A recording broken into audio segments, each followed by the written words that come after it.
Welcome to the Danceparty247 podcast. You got Sam Saint, DJ T, myself, DJ MV, and our special guest all the way from the USA, Chris Beats and Shakes. If you're watching on YouTube, don't forget to hit the like, subscribe, notification bell. If you're listening on Spotify, give us a little like and share the content. Over to you, DJ T. Good evening. Welcome, Chris and Shakes, all the way from LA. First of all, let's get to, we know you a little bit, but I'm sure we're going to find out a little bit more about you. So let's do ladies first. So can you tell us a little bit about who you are as a DJ? I know you're from South Africa, so you've had a little journey to LA. Yes. A little bit about, obviously, your DJing journey and where you got to actually end up meeting us. All right. How much time do I have? Yeah, 5-10 minutes. Off you go. All right. Well, thanks for having us on. Thanks for having me on. Thanks, for all the opportunities so far. My journey as a DJ, I started out a couple of years, 3 years ago, 3 or 4, just to learn how to do it. Because I was always curious, grew up with my brothers and cousins doing it, DJing back in the 80s and never thought of ever trying it because it was all vinyl and scary looking buttons and knobs. So I never tried it. So anyway, fast forward to coming here to the US and meeting Harley Adams and Thumper and Jesse Brooks. And I mentioned to them, I wish I'd learned back then. I could have been vinyl. I could have been doing all that stuff now, it would have been cool. And they said, well, you could always learn. And I, never thought of actually learning, but I did. We just kind of had a controller. Jesse Brooks left his controller at our house, and all of us just started learning. Chris basically kind of, just taught us, me and the kids. The kids were, what were they, like 8 and 10 years old? And we all kind of learned in our garage outside how to mix. And I swore I'd never mix in front of anybody ever. Never, ever, ever, just for us, just no one. Yeah, I'm just too nervous. And so well, that journey came into We know you actually do live events, don't you? I do now. So how was your arm twisted, and who twisted it? Okay, yeah. So I wanted to get. I just kind of self-taught and from Chris, not proper training or anything initially. So I wanted to get some lessons. So anyway, a friend of ours, Matt Hill, who you may know, we met through Harley Adams. He's part of the whole, a lot of the DJs we know here in LA. And he came over and I wanted to get some lessons. And he thought I was a complete beginner and he like way to press start and stuff. I said, no, I do know that. I just want to know a little more advanced stuff. And anyway, so he just had me mix, the three of us, me, Chris, and Matthew, were just mixing. And he said, you're good. And I said, no, I don't know what I'm doing. And he's like, no, you're good. I'm booking you. Where's a festival sci-fi that's coming up in the desert? And I'm booking you. And I said, no, never. And he said, I'm booking you. I was like, what? And I was petrified, terrified, all the words you can think of, to go and do the desert show. I haven't even attended a desert show. I'd never even attended a festival. I'd never attended any kind of rave, big shows or anything. I didn't even know what it was like as an audience, as an audience. So here I was going to play at a festival, and it was cold. It was in March here, which was pretty cold at night. And like I say, I was literally white knuckled and scared out of my skin. And anyway, it turned out to be the most amazing time and experience. I couldn't press anything. I was terrified, but once I started and the music started going, and I just, it was such a crazy thing because I'd never done it before. So I thought I was going to be like that the whole time. But as soon as I played, I was okay. This is my music. Here I am. Pretend I'm in the kitchen, with the dog, my puppy. Where's my puppy? And she likes to make an appearance, by the way. And then I just, after the first, track and the second track was in, I was like, and I just saw people coming out of the trailers and tents and, because there was somebody playing before me at the started, and then me, and I just saw people get like appearing out of nowhere and waving and dancing, and I was like, what's going on? So anyway, that was just such an amazing experience that I just, I guess that's what made me keep doing it. And that's been my home. Sci-Fi has been our family. And yeah, that's how it started. Cool. I'm hooked. Okay, I see Chris is there. So Chris has obviously been involved with your journey in terms of teaching you a bit as well. So I guess Chris' story goes back a little bit further. So let's find out what Chris's journey is as a DJ. Hello. So I found this puppy. First of all, very important. I can't do it without the puppy. All right, get off me. Oh. Let me get it. Well, funny enough, I actually started DJing at the same time as Lynn, but I've been involved in music since I was a kid. I picked up playing piano when I was 6, and I played that for a couple of years. I started playing guitar as a teenager. My roots are really metal, so I was always playing like Metallica and Slayer and all that kind of stuff. Eventually branched out into liking, hip hop, rap, and some alternative rock and stuff. And then I started to get into like house and techno back, kind of just getting out of high school, which would be, to date myself, back in the early 90s. And I had always wanted to mix back then too. And I've been raving a little bit and that kind of stuff back then. And then I just was out of the scene for a really, really long time. And then kind of got back into it again, the same way Lynn got into it, with the same crowd and everything. And fortunately, because I did at least understand music really well, picking up the decks for me and the mixer was kind of just like learning another instrument, although obviously very different. But I really ultimately just wanted to not just beat match, but always kind of wanted to be able to really make my own music out of other people's music. I guess that's largely like just doing like mashups and stuff. But it was something that I always wanted. The best DJs I'd ever heard play were always doing that sort of thing, and I was like, that's really what I want to be doing. That's where the best times for me, in mixing are going to be. So, and not that like I always tried to do that. Obviously initially I was just trying to get good at, blending the sound, blending the tracks together and stuff, but kind of just happened naturally that I got pretty good at that. And yeah, I guess my first real live gig was also that same Sci-Fi Desert Party, which was crazy. Actually, I remember that first set that I played, it was in March in the desert. And it was at night, like 2 a.m. I actually ended up getting bumped. I was supposed to play at like 11:30 and I got bumped at like 2, and it was freezing cold, but they had all these cool lights and all that kind of stuff. So I was like, all right, well, it's cool. Let's do it. And it was really ended up being more of a DJ party than anything else too. There wasn't like a lot of people there that first night we were there. But that was cool. I got a chance to showcase, my limited skills at the time in front of a lot of people, and they were digging it. And actually I remember that mix very well too, because it was, even though it was kind of my first real gig, I was ballsy enough to try and work in, I had all these house tracks and a little bit of tech house and stuff in there, and then I worked in Head Like a Hole by 9 Inch Nails, which was just kind of putting a little more of my like rock style out there too, and it killed, and they were digging it. And so I haven't been able to play it that well since. But yeah, so we started to do it. That's kind of how we got into it. And then, just at that point, all we really wanted to do was play. Right. And so, there's you guys probably see it too. There's like a lot of DJs out there that, I think we're all trying to like, we want to play, but like everybody has different goals. And my goal's never been to like, oh, I want to be this big, hugely famous DJ at my age, man, that ship sailed. Right. But, I just wanted to be able to play, but to be able to play, you got to get people to come to your shows. Right. So you kind of naturally end up having to build this following and like really play stuff people like and really promote yourself and all that, just so you can get gigs.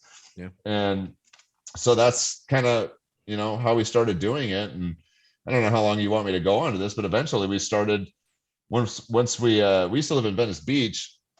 That's where I met all those people. And then 2 years ago, we moved, almost 2 years ago, we moved to Lakewood, which for those of you who don't know, it's like Northeast Long Beach area down in Southern California. And so when we got there, we were like, there's like no scene here at all. So we're like, okay, we can try and hook up stuff in LA, but we met some of the right people that had some stuff going on around here. There was this bar across the street called Boomer's Cocktails, and they were looking for some artists, and because they were just kind of reopening after COVID and such. So they were looking to kind of get some stuff going on. And our friend that knew the owner, he was like, I'll introduce you guys, go talk to him, and you guys could DJ here. And we're like, okay. So we, kind of hooked that up and managed to do okay on our first night, good enough that basically the deal with him was, if you can bring people, then and you're showing progress every time, then we'll let you guys keep playing here. So we're like, okay, we'll do that. And so we got a decent number of people. It wasn't great, the bar lost money that night, but they were like, okay, that's fine. First one, you did okay, let's try another one. We did a little better the next time, did even better the next time. And so now it's become like a steady thing for us. And when we got here too, I was like, I'm always coming up with like new names for things and stuff. So I was like, oh man, we need a name for like our thing, our group, whatever it is, down here in Lakewood. And it just kind of popped in. I was like, Lakewood Nights, like it sounds really cool, and so then that turned into like our logo with the moon and everything, and like starting to like just grow that as the brand, as us, Lakewood Nights. And so that's been the name of our show. It's kind of our like group. I don't want to use the word like collective. I know a lot of people like to use that. I don't know if we're a DJ group or if Lakewood Nights is a show or if it's a festival or whatever. It's us. It's me and Shakes. It's and it's become now an extended family with all the various DJs that we've started working with across our live show, some of the other gigs we've picked up. Now we have our stream coming up, starting this Saturday, where we have that whole thing going on, and it's really great. And it's just all this just because we wanted to play. I think that's kind of what I'm really trying to get at, is so much stuff has started happening, and our only motivation ever is not to be, look, don't get me wrong, I would love to play the big sellout, huge crowd, 30,000 people, and the lights are flashing and all that kind of stuff. It'd be really, really dope. Yeah. But I'm just happy playing. All I ever wanted to do was play for 100 people in a small club and have as long as you're rocking the dance floor, doesn't matter where it is, does it? No, it doesn't, man. That's exactly it. I only ever mix because A, I enjoy it, and B, I enjoy making people dance, and that's it. So, and I think I also started to get kind of a reputation as like more of a house DJ, but I think that's just a lot of because the gigs I was playing like needed more house music. But like recently I got a chance when we played at Wisdom LA, which is in downtown LA. It's this really cool art and music spot, and they have these big domes and they shine these super awesome like videos on like 5 projectors that are all tripping and stuff like that. So we got to play this gig over there, and I was playing the last set. It was 11 o'clock at night, and I was like, oh man, I am throwing down the hardest techno set ever. And it was really a chance for me to kind of break the mold there, to like, look, I do play a lot of other kinds of music, because like I said, look, my roots are metal. I've been involved in all these different types of music as a musician, and the same thing goes now with dance music too. Like I want to, I'm down to play house, and I love house, and I love getting down. You guys see me online and stuff, I'll get back behind those decks and I'll just dance like a fool. You get lost in it. It's like, do you know you're streaming because your head's back? You're riding the mixer. I know you've got your hands on the knobs, and you're going like that. I know, man. I'm gonna yank those knobs off sometimes. I'm back down, just like, woo, yeah. And the arms go like, woo. I know. I'm like inflatable, wiggly arm guy in front of the car dealership over there. So, thank you for that very long story short, because that's what I do. I'm the same. I say starts off a short story and it's like 10 minutes later. But I didn't know where to stop, so I just kept going. So thanks for that, Chris and Shakes. Sure. We've talked about this on the podcast before, and this is open to anybody. But I want to throw it over to obviously our friends across the pond. First of all, is that you've basically learned, for the sounds of it, learned on controllers. Obviously, I guess you've now been on club ready equipment, as in CDJs and your Nexus equipment and all that kind of stuff, because you've played out, and obviously you play in festivals, and that's what they use. So But it's very surprising that you have a very, very strong standpoint on no sync. Can we elaborate on that? Should I take this one, babe? Yeah, it's all yours. Okay. you. I learned early on. One of the first things I learned when I was, when I first, sat in front of a controller, and my friend Thumper was kind of showing me the ropes. And this was one of those things, it's just a controller with the computer was the actual player, right? So you can see the lines going and all that kind of stuff. And she was like adamant right from the start, like, don't trust the lines. And just listen, yeah, and just use your ear. And one thing that I always was kind of thought was like a challenging part of mixing, before I actually had done it, was beat matching, right? And obviously, back then there was no digital stuff, so it was all vinyl. So I couldn't even imagine, like, how do you even know, right? Like, even now, like, digital gives you so much, even if you don't use sync. So it's fine. I have that. I'll take advantage of it. But so just that mindset to me just kind of stuck, that like, I just don't think DJs should use sync. I don't think I think that if you're a good DJ, and yeah, it's there, it's a tool, I suppose you could use it, but like, it's all about, like, that's the fundamental of mixing dance music, is beat matching. And if you're gonna, I just don't think you're really doing it right, and you're not doing yourself or anybody else any justice by using the sync button.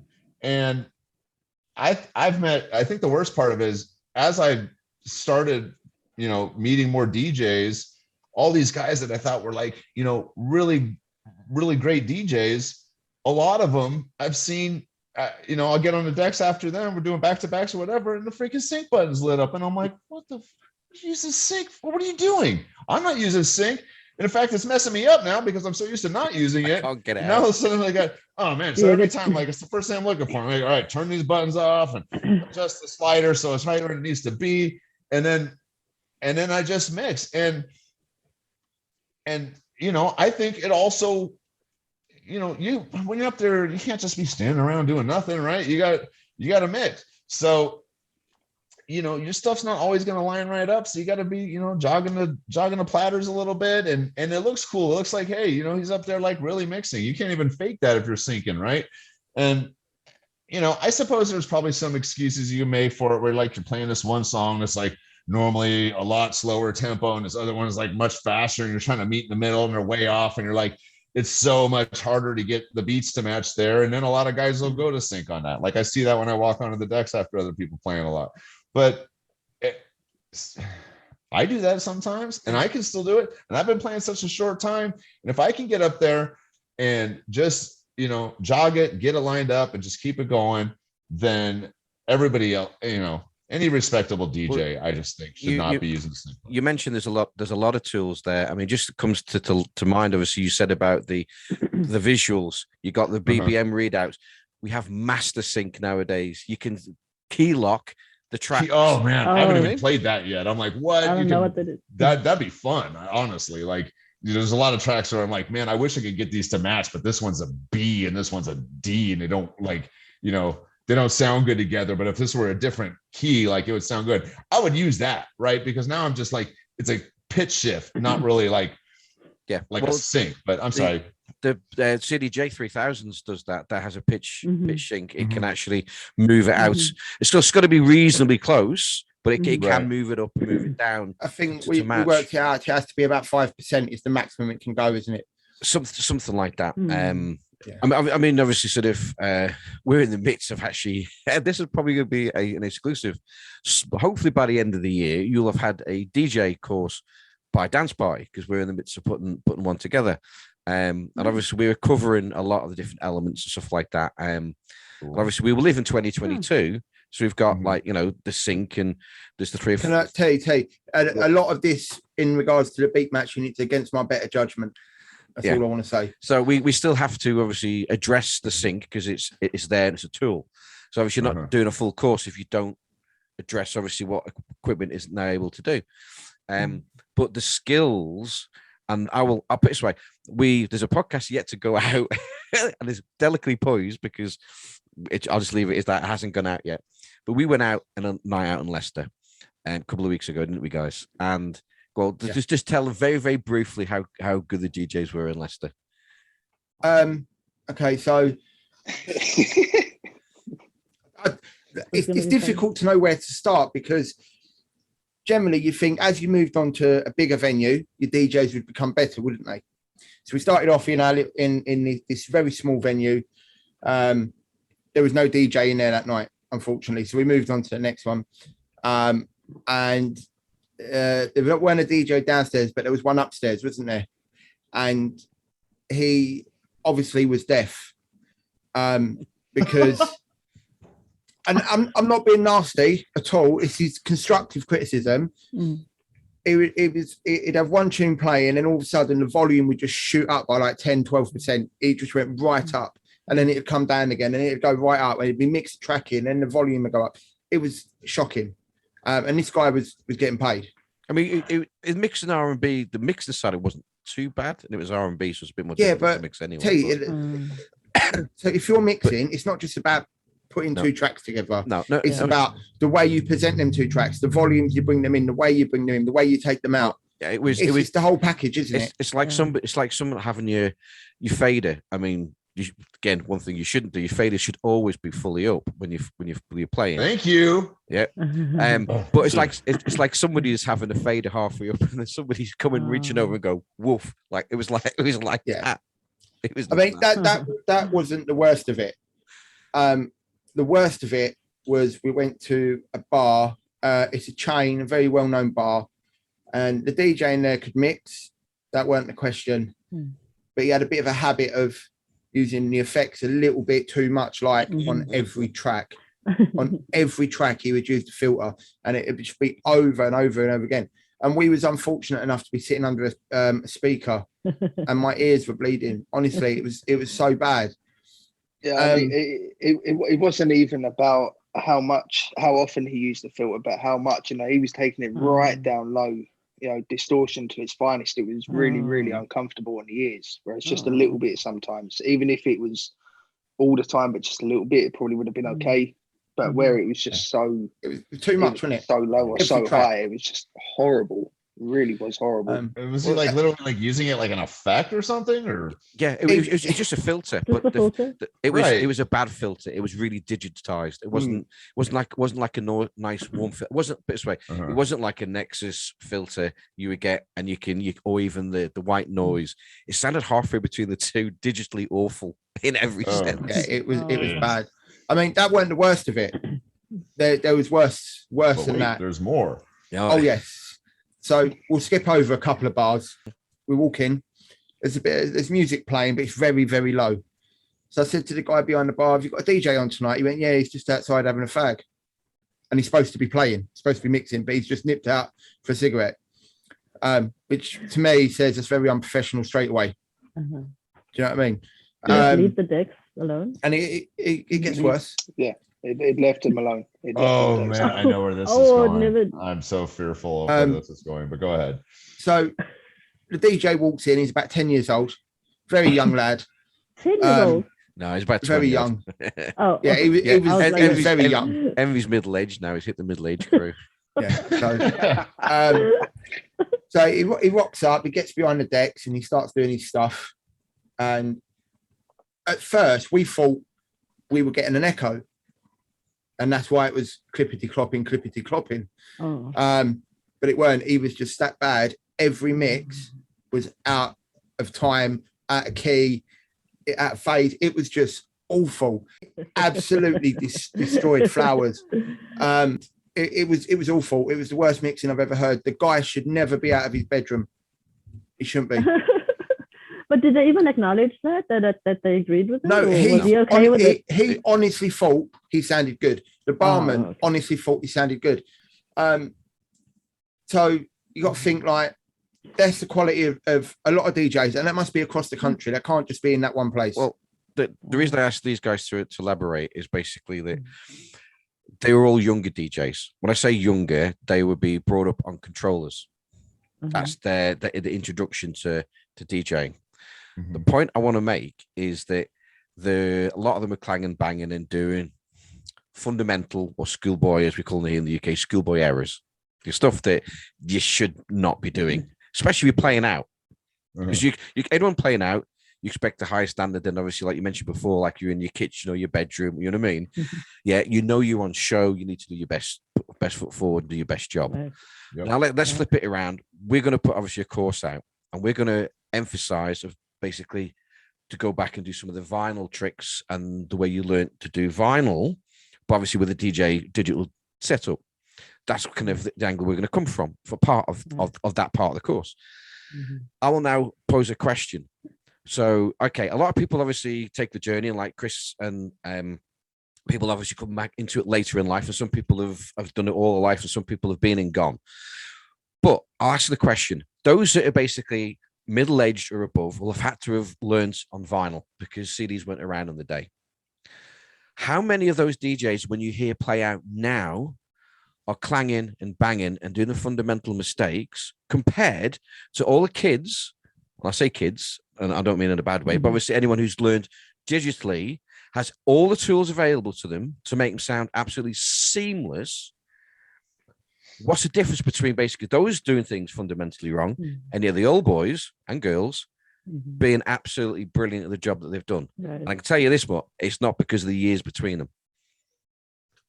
It's because, in my opinion, it's because what they've learned on and the skill factor. Right, Yeah, the skills. Exactly. I think so. I would agree with agree. that. I mean, especially like if you're at home learning on like an all-in-one or something, or even just a controller and a computer, you got the lines, right? Even if you take the time and you're like, I go in Record Box and I set my lines all up, which back on the sync story, if you don't do that, your sync is effed anyways, sync, right? yeah. So, there's that part of it too.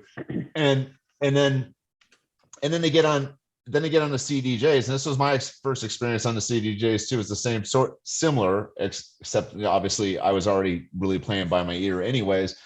But I went from having two waveforms lined up, just going down the thing that, I could see when the kicks are happening or the snare hits, whatever, so I knew, even if that's why I mix a lot with no headphones on these, all-in-ones and stuff, because it's easy, right? I can line them up and then go, and if it's off a little bit, I'll just jog it, get it in, it's good. But then you go to on the CDJs, not the new 3000s and whatnot, but the older ones, they have this 4 squares, right? So it's all blip, blip, blip, and it's a little off, and you have to try and line those up now. And I don't even know what the hell those things look at. So like if they're looking at like your little red tick marks on your waveform or something from Record Box, well, you better hope that those are perfect. You can use that as a little bit of a guide on those CDJs, but you have to be listening. You got to know what your monitors are telling you, and what's going on. Ears are telling you. Yeah. Exactly. And so, and to your point, T, about, the guys that have learned on vinyl, I actually recently, I think, when was it? Like last summer, I played with this guy, Jim Larson. Shout out to Jim Larson. He's a really good guy. And he'd been playing vinyl his whole life. And this is like, up to last year, he'd like hardly ever messed with digital. And, he had his songs on his USB and was ready to go. And went up there and played a digital set, like no big deal. He just needed to know how to find his tracks, scroll through them and load them. And after that, he was playing just like anything else. He didn't care what the damn waveforms are doing. He was listening. And he was like, oh, cool, this thing tells me how many beats per minute. Awesome. Okay, well, I'll dial that in, but just boom, boom, boom, going. You don't have time to look for where his loops are and all that kind of stuff. And I'm not going to hate on loops because I love using those as well, right? But it's you didn't have any of that on vinyl, right? It was just you had to do it. Even the beats per minute. I mean, I guess there were some tools around that can kind of figure it out. Back in the day, you would count and have a stopwatch. Really? Yeah. I mean, I learned on vinyl, and if you had a set of Technics or a set of SoundLab, set of Gemini, set of Newmarks, there was no BPM readout, nothing. Right. It was just your turntable, your tone arm, your needle, and a piece of vinyl. That was it. That's all you had. And everything relied on your ears. So to learn to mix, you can learn to mix now on a controller in, I'd say 2 weeks. You could be mixing in 2 weeks pretty well. In vinyl, that would take months, absolutely months and months and months of work. Well, Chris mentioned before that he was talking about classical keys. I don't even know what the classical key is. I have no interest in it. I don't know it. I'm not going to learn it. But because there's other ways now, like the Camelot wheel and everything like that, which is 1 to 12, A and B, major, minor. We did. I'm part of that system because I don't get the other keys. No, man, you can't. Don't mess with the numbers, dude. Do not. Is that a 1A or a 10A? Oh, that's 8B. Dude. I gotta tell you, as a musician, I have to tell you, don't get locked into those numbers because they actually restrict you. Because if you really want to follow that Camelot wheel, then like if you're 1A, you got 1B, or you got 2A, or you got 12A to go to, and that's it, right? Yeah. That's where your mind gets locked in. But then you can't cheat the wheel if you're doing that. So if you're playing a track that's B, let's say it's in the key of B, right? B major. And now I forget the up, down, left, right on those, but sometimes I'm like, you know what? The next track I want to play isn't anywhere near it on this part of the wheel. But if I switch to a B minor right now, I can pull that off. And that ain't even on the wheel. Switching from major to minor doesn't exist. But you can do it if if it sounds right. Sometimes it doesn't work out. But if it sounded right, you can bring that in and it'll sound actually really dope. And then you can run off down the wheel some other way. So you just can't mess with the numbers, man. We've seen the equivalent of, like you talked about before, because you have keys and sub keys and all that kind of stuff, and it permutates out rather than obviously just keeping a fundamental simple law or rule of thumb. But one of our DJs, Lezek, who actually synced and Henry couldn't unsync it off first track played out. Come on, Lezek. I'd never used sync before, and God bless you. I was on after him, and he'd press sync, and so there was Sam's decks, and we're looking at it like, how do we turn this off? So I had to mix 2 tracks, T. Your track and my track, and then you got it off on your second track. Yeah, so I'm trying, it's in sync. I'm trying to nudge it in because obviously my lines weren't perfect because I don't use them. I'm trying to nudge it, and every time I nudge it, it's coming back out. And I'm nudging, and I'm nudging. Yeah. And it was so frustrating because I couldn't get it turned off. This was a live gig. I mean, no one else in the room, apart from the DJs, would have known it was out.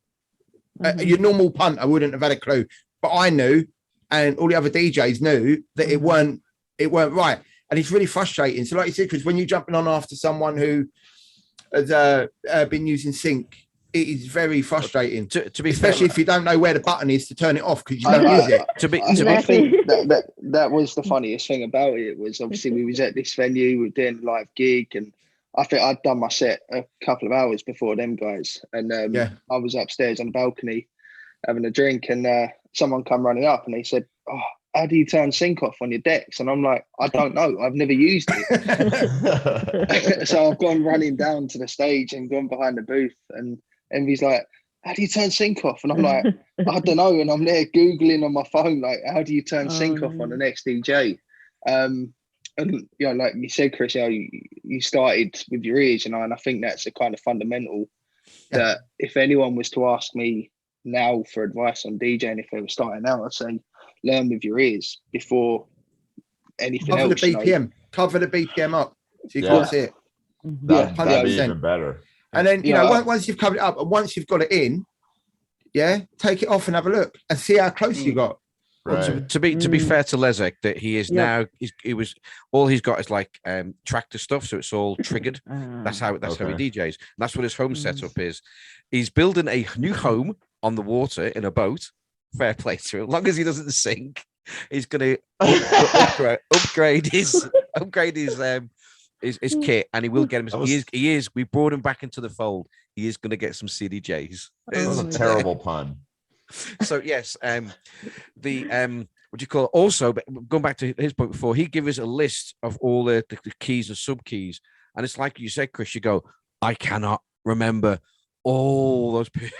It's like that is the genuine what you can actually realistically do if you know what you're doing. But then you say that T, like if you got a 1A, you can go all the way back to 10B, and it would still sound all right. Because again, just knowing not every, like Chris says, not every time it will go, But no, but if you know you've got your to- tracks, you use this again, Yeah, use of your course, ear of course, again, because Yeah. if it sounds good. Thing is, Well, yeah, Yeah, you can go that sounds- completely off the whole thing too, and just No. you know, like, hey, I want to play this track right now, and you know, as long as you mix it right, you could really mix damn near any two tracks and make them sound good together, you know, and sometimes you get really lucky too. You're like, hey man, let me try this one out. I know it's nowhere near, but I want to play this, and like all of a sudden, like there's this one tone that's hitting really well over your previous track, and you're like, oh shit, that's dope, dude. Oh man, you know, and then you start writing that out. You say that. Sorry, T. I just want to. So me and T played at a festival this year, last year, wasn't it? last Last year. Yeah, it would have been last We're year. 22 Last year now. we played at a festival, and I do it to him every time we play out. I always mix out a key because he hates it, and it was like I think I put a 2B with like a 10A or something, and it still sounded good, even though it was technically out of key. It still sounded good. Exactly. It can still sound good, yeah. It doesn't necessarily mean it's out of key. It's out of the rule of thumb. It doesn't necessarily mean it's out of key. All right. Okay. There's a difference. There's a difference there. Yeah. But the you are correct that basically you should listen to your ears, because I used to do it before I had obviously music. The thing is that once you know how to mix in key, and you listen to good DJs who mix in key all the time, there's a difference. Then you can straight away tell when you're not in key. Yeah. So then you go, this isn't working. Even though I want to jump to here, this isn't working. That's a better mix, even though it might not be in the rule of thumb or whatever. Okay. Then that will still work because it sounds okay. Sounds good, You might have to EQ it a bit, you might have to work it a bit, but you can get it to work. But you can definitely tell when something's not in. It's like I would say, is like with fitness. You don't know you're fit when you're really, really fit. Envy used to be a boxer. I used to be a former athlete. When you're very fit, you focus on what you're doing. You don't feel fit. When you get old and you're not fit, you know you're not Then fit. you feel it. No, you're not fit. You're knowing it's Absolutely. wrong, right? Yeah. You know the negative. You don't necessarily feel the positive.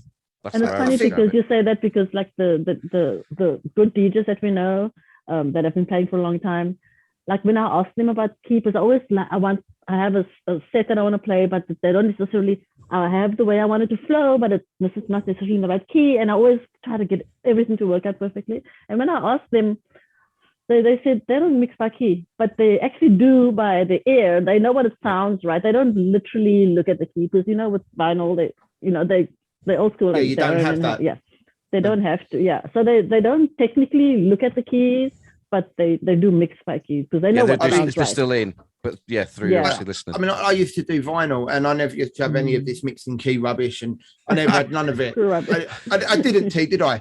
No. And it sounded good, but when I go back to listen, I found a couple of old mixes on vinyl. You can tell now where the keys didn't match, but it did sound good. But you can still tell. It's where you get used to use mixing. The thing is, again, key. vinyl's different, isn't it? Because without the master tempo lock, you change the key anyway. Then you're changing the key. So sometimes your original key's not in there, and you're bringing it into a compatible key, or you're taking it further away. Sometimes you can keep the master lock and digital stuff and just keep it in and play with the speed, do whatever you want. So you've got the choices. You've got the best of both worlds.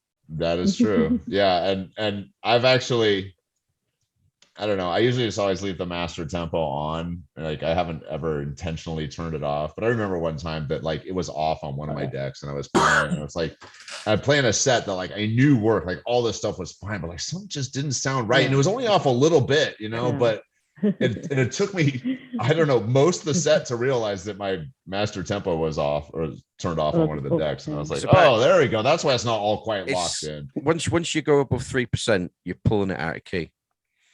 Yeah. So I mean, it was just barely out. But that's why sort of one of the rules of thumb is that you shouldn't be more than about 5 BPM above or below what you're currently doing. So you're not going to be too far away, no matter whatever you do. Right. Wow, I always use that as a rule of thumb, anyways. Just on the digital stuff, mostly because I work in technology, and I've been messing with computers and all that kind of stuff for many, many years. And so I always knew like how the software actually works to speed up the tempo or slow down the tempo. And especially when it comes to slowing down the tempo, it's resampling, right? And so there's that certain threshold. If you get down below 5, especially like really, if you want to really hear it, you know, you could pull it down like 15% or something. You start hearing it go like, you know, and then you know that like, you know, you can literally hear it resampling there. And so like, that's obviously a situation you wouldn't want the master tempo on anyways, if you were gonna pull it down. But for me, it's just easier, you know, because of the sound in the ears, I want to keep them closer together anyways. So I've got a good example for you. So UK Garage, I think you guys call it house out there. Sure. Yeah, so UK Garage is a two-step garage. So you can mix a 85 BPM track with a 145 BPM track. Right. Halftime double. You can do that because of the broken beats. Right. Yeah. There's not many music genres out there where you can actually do that. You can't do it with house. You can do it with things like hip hop and things like that because of the broken beats. And even though that's at 85 BPM and that's at 145, they can still be in key, even though it's such a huge gap in BPM because of the broken beat and the way it falls. Yeah, exactly. So you can still mix slower tracks with faster tracks, like you said earlier, Chris. You know, about the fast tracks with the slower tracks. You can do it. It can be done. In that case, I could mix. I could mix a hip hop track. Yeah. I'm sorry. I was gonna say. In that case, I could mix a hip hop track with like a psytrance track too. That's pretty dope. I'm gonna do that this Saturday. No, I'm kidding. You can. And if you get the right tracks, it sounds really good. Like D&B, you can mix with R&B because you've got the broken beat of R&B and you've got the fast 4/4 beat of drum and bass. You can mix the two together. Oh man. And maybe it does sound good. It does sound good. I'm gonna give him ideas, guys. Yeah, let's see. We're gonna try no headphones. Nothing but a G thing. Plus I don't know. I'll find a fast one there. Just make sure it's well practiced and it works. No, I'm gonna just It's Chris beats. It'll be great. Thing is that at the end of the day, you can always basically pull the fader down, do a spin back. It doesn't matter. Just drop it. Hey, I'm mixing. Right. That's it. Get out of jail. That's got to be the most commonly used jail trick. I'm gonna practice it one time, and then I'm gonna just bring it in. No headphones, no sync, not even once. Well, that's so funny because I've never ever tried no headphones, and Chris always tries it at home. Like, oh, let's do no headphones, right? And it's fine, you can jog it, but I don't want to hear anything offbeat at all, ever, even if it's for 5 seconds, right? And at home is fine. So we were in the desert in March, in the beginning of March, and we took our controller with, and we had it in our trailer, out camping there at the off the grid, and so we were doing back-to-backs in our trailer with our friends, and they were like, I was like bringing out my headphones. They're like, no headphones. I was like, what? And I thought, how am I going to do this? And at least my tracks are analyzed, or I know where the lines are, and that's fine. And I thought, okay, well, it's just for us, right, in our trailer, but still, I was like, okay, let's do it. I didn't think we could do it, and it actually was okay. It wasn't that bad, actually, right? I just was like, okay, I have to do it because they said so. So let's do no headphones. I think not ever tried it live. I'll never try it live, but yeah. It depends on your environment as well, isn't it? If you're at home, you don't have the reverb coming back to you. You don't have the echo. You don't have the double beat. You know what I mean? Yeah. If you're in the desert, I suppose the noise just goes. It doesn't come back to you, does it? It just won't come back. So, but it was in our trailer. It was inside, so we could, and it was a small speaker, but we could hear. You could have heard it if it was bad. But it wasn't too bad, actually. I was surprised because I'd never even tried it before. I mean, he always does it. So the one place we DJ'd 4 gigs in this last summer, it had a lot of echo in the room, and they had 4 bass speakers basically underneath the DJ booth was on a podium, so they had 4 bass speakers underneath. So you feel it through the 4 first, and then you hear it back coming from the room. So it's almost like a triple beat. So to me, I always deal with my headphones on anyway, because generally I keep it quite quiet because where I am. I mean, headphones were a must. And even then, we put a monitor on, didn't we? And the monitor wasn't the best of monitors. We all had earache. Oh, that happened to us. That happened to us when we were at the Wisdom. So it's a dome, right? It's around. It was really awesome. The surround dome, and I didn't want to. It was so dark when I went on. I couldn't see anything. I couldn't see where to press play. I couldn't see. There was literally, I would have pressed the wrong, completely wrong. I couldn't see anything. and it wasn't CD jazz, was different from, so I've played it before, but it was different. And I was struggling to find my light and flashlight and stuff. But nevertheless, I didn't want to fiddle with any buttons, volume, so I didn't turn up the monitor behind me. And of course, Chris went on after everyone else, and he said it when he went on. But so the echo, when I was behind on the side of the dome, there was this echo coming off. So I was like, am I off? Am I not? Because I always like hearing my headphones, and then I always hear the house, which does have a delay, and I'm always worried. I'm always thinking, ask Chris. I'm always saying, babe, am I off? Am I off? And I always think I'm off. And there was this bad echo, which was kind of disturbing. But thing is, when I'm like that and I'm unsure in the mix, I'll purposely take the mix out so I can that's now out, and put it back again. I'm back in again. Because then you can tell what's happening, what you're manipulating, not what's coming back.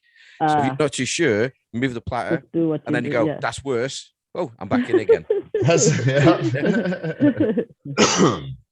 Okay, it's been very interesting talking to you. And guess what? I'm sure I'm going to have you back very, very soon and talk long into the night, and probably do several more episodes because we haven't even touched the surface. However, you do have an important show on Dance Party this coming weekend.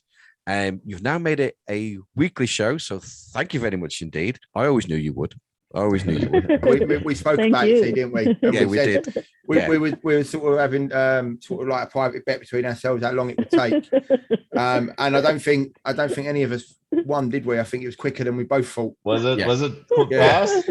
I thought we were dragging our feet on it, really. Like Lynn was kind of pushing me, and I was like, yeah, we'll get around to it. We got so much going on. And the thing is, like, it works at a good time for you because you can do it every week and then go out and do your gigs. It's like a warm up, isn't it? So exactly. Talking about that, obviously, sort of you have decided to make it a bigger thing than just getting out and playing some tunes. So you invited some guests. Obviously, please give us sort of a taste of what's coming up over the next few weeks. Anybody you got confirmed? I know you got at least one person confirmed. Yeah. So I got I think I've like 3 or 4 confirmed now, or we do. So it's our show's called Lakewood Nights, Get Out the House. Working title, we may change it, but I was kind of like, the point is to get the house out to the people, right? So we're gonna play a lot of house music, bring on mostly that kind of DJs. But look, I mean, we're gonna play some tech house, we're gonna play some techno breaks, all kinds of stuff. Big, bang on. Yeah, we'll give you some breaks. What you will not ever hear is dubstep. Sorry, guys, just right. No dubstep. Dubstep is not a lot of money. That's fine by me. No sync, no dubstep. So to kick it off, we're going with a good friend of ours. You may know, he's international. Where's he originally from? Slovakia. Yeah. Coming from Orange County now by way of Slovakia. And our first guest is Bolo. So that's he's been doing it forever. He's a really great producer. He gave me a boatload of his tracks. I haven't even gone through like half of them yet, but there's just a lot of good stuff. Oh yeah, I know. Of course, he plays like 2 of his tracks. So that's going to be really great. And then the following 2 weeks, we are going to have a couple guest DJs that are going to be playing at our upcoming Lakewood Nights live show at Boomer's Cocktails in Long Beach on Friday, April 22nd. That starts at 9 p.m. by the way. And we'll have our first guest as MDJ. He's a great, more of a tech house DJ, local guy. I played with him actually for the first time at Wisdom, and his set was really good. He was playing like a bunch of just really good stuff. You'll dig that. And then he was so excited for your techno set too, and he was jumping up and down crazy. So we hooked up real quick. He was wearing a Nine Inch Nails shirt, which totally reminded me of when I had played that Nine Inch Nails track. And I was like, oh, dude, this is my man right here. So he's going to be playing, and then the following week so that'll be April 9th, and then on April 16th.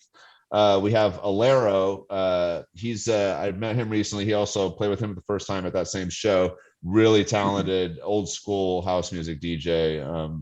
But plays a lot of like really great, some of the Latin beat style, maybe that you guys remember from like Petro Uno playing a lot. A little bit of that, but a lot of house too. So he's a really great DJ as well. So those are the next 3, and so that's our show is on every Saturday. which is Pacific time, 4 p.m. to 7 p.m. So that would actually be the start of Sunday mornings at midnight, from midnight to 3. And so Lynn and I will each play an hour, and our guests will play an hour, and we might change things up a little bit and do back-to-backs and do 40. You never know what you're going to get, whatever we're feeling. You might get Thunder back on as well. Oh yeah, yes, so yes. I can guarantee it. I have actually. We've been talking about. So real quick, let me give a shout out to my boy Tyler Green, a Sci-Fighter, and his son. His name is Funk Puppy, and his Funk Puppy is 9, I think, 9 years old. He's 10 now. Is he 10 now? Yeah. And so he'd been producing forever, like all kinds of really cool stuff. This little 9-year-old kid was just producing. And then he'd go play at his dad's gigs out in the desert with the lights all shining and everything. He's getting better time slots than me. I was like, damn, dude, what the hell? He started I know. Look, hey, man, look, hey, my son will get better time slots than some of the best DJs you know, probably. But so DJ Thunder, for those of you who don't know, is my son Jack. And so he's been playing almost as long as us, but he kind of fell away and then came back. So he's going to play. We'll do a show with him. But Funk Puppy's now started to not just produce, but mix. He's learning to mix. And so he and Jack kind of want to do a back-to-back set together. So we'll probably have to hook that up to some. We'll probably have Thunder on here, once on his own soon. But as soon as we can get that back-to-back with Funk Puppy and Thunder, that's going to be fun. Cool. So there's a lot happening. What I wish to say is that you already mentioned his name earlier on. None of us would be here without our duly departed DJ brother, Petro. So rest in peace, brother. Thank you for bringing Chris and Shakes to us and the rest of the family. I'm going to say thank you very much for watching and listening to the Dance Party 247 podcast. Like, subscribe, hit the notification bell if you're on YouTube. Hit the old like if you're on Spotify. Give us a comment. I'm sure we'll love some comments in terms of your opinions on sync or no sync and all the tools that are available to DJs that we have now. Even once. No. But I've a great pleasure having the company this evening of Mr. Sam Saint, Mr. DJ MV, and our special guests from America, from LA, from Lakewood, Mr. Chris Beats and Shakes. And we'll see you soon. Thank you so much. Thank you guys. It's been a pleasure. Bye guys.